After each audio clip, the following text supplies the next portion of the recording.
एक चतुर पुलिस और एक कंजूस चोर। विराजपुर नामक गांव में रॉकी नाम का एक चोर हुआ करता था। वो बहुत बड़ा निकम्मा था और कंजूस भी था। छोटे मोटे सारे चीजें चोरिया करता था। जेब में 10 रुपए दिखे तो भी उन्हें चुराता था।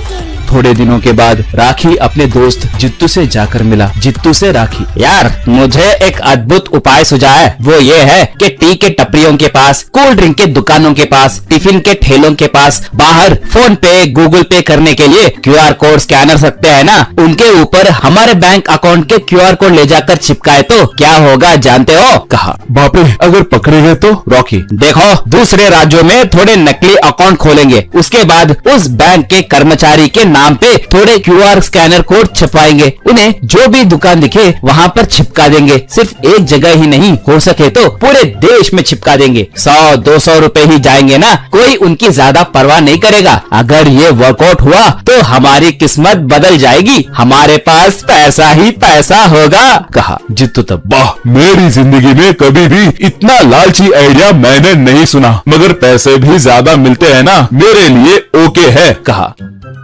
बाद में वो दोनों थोड़े नकली प्रूफ रखकर बैंक अकाउंट खोले। उसके बाद उन नकली अकाउंट के नाम पे सैकड़ों क्यूआर कोड स्कैनर प्रिंट करवाकर रात के समय घूमते हुए उन क्यूआर कोड स्टिकर्स को सारे जगह चिपकाने लगे।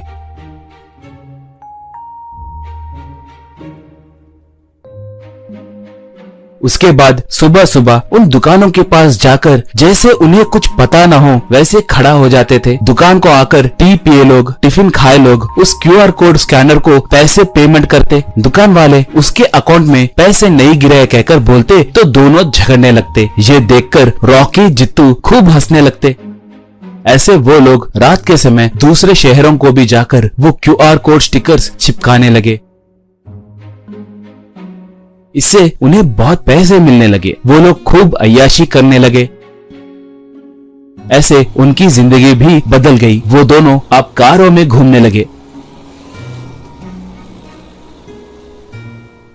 ऐसे थोड़े दिन बीतने के बाद एक बार बैंक मैनेजर उस इलाके के इंस्पेक्टर सत्या को अपने बैंक को बुलाया। उसके बाद उन क्यूआर कोड स्कैनर स्कैम के बारे में पूरी बात बताया। सत्या से मैनेजर, सर, आपको बुलाने का एक खास कारण है। आजकल इस तरह के केस बहुत ज्यादा हो रहे हैं। एक और मजे की बात बताऊं, इसमें के एक बैंक अकाउंट पे आपका भी फोटो है सर। कहते ही सत्या शॉक हो गया। मैनेजर तब, अगर हम इस समस्या को सॉल्व नहीं किए तो पुलिस वाले और बैंक कर्मचारी दोनों संकट में गिर जाएंगे सर। सोशल मीडिया में लोग हमें बहुत खरी खोटी सुनाएंगे। कहा। सत्या तब, सर, आप अपना काम कीजिए और हम हमारा काम करेंगे। किसी भी हालत में उन्हें नहीं छोड़ना चाहिए, कहकर चला गया।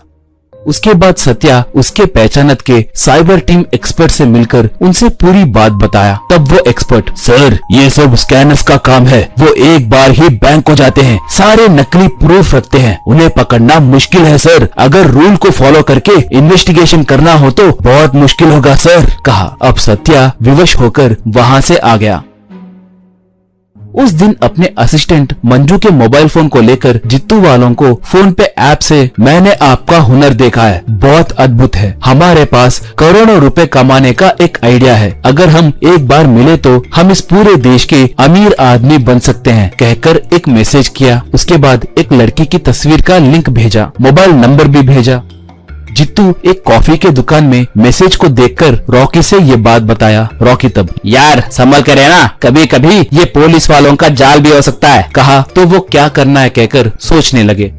उसके बाद सत्या से असिस्टेंट मंजू, आप भी न सर, वो बहुत शातिर चोर होंगी सर, सिर्फ एक मैसेज को रिएक्ट होंगी क्या? बोली। सत्या तब, देखो मंजू, लालच के हदें पार करे तो ही कोई ऐसे बेकार 100-200 रुपयों का काम करता है। इसने किया तो ये जरूर साधारण इंसान तो नहीं होगा, इसलिए मैंने तुम्हारा तस्वीर भेजा। अगर वो लाल टपकने वाला हो तो कम से कम लड़की के फोटो को देखकर तो भी हमसे बात करेगा। उतना ही नहीं, कल कॉफी के दुकान में तुम्हें ही उसे पकड़ना है। यूँ कहने लगा तो राखी के मोबाइल में से एक मैसेज रिप्लाई आया। उस मैसेज को देखकर सत्या, ये देखो, बकरा फंस गया। कॉफी शॉप को नहीं, इस गांव के बाहर मौजूद आम के बगीचे में मिलेगा कह रहा है, चलेंगे क्या? कहा। मंजू मुस्कुराई।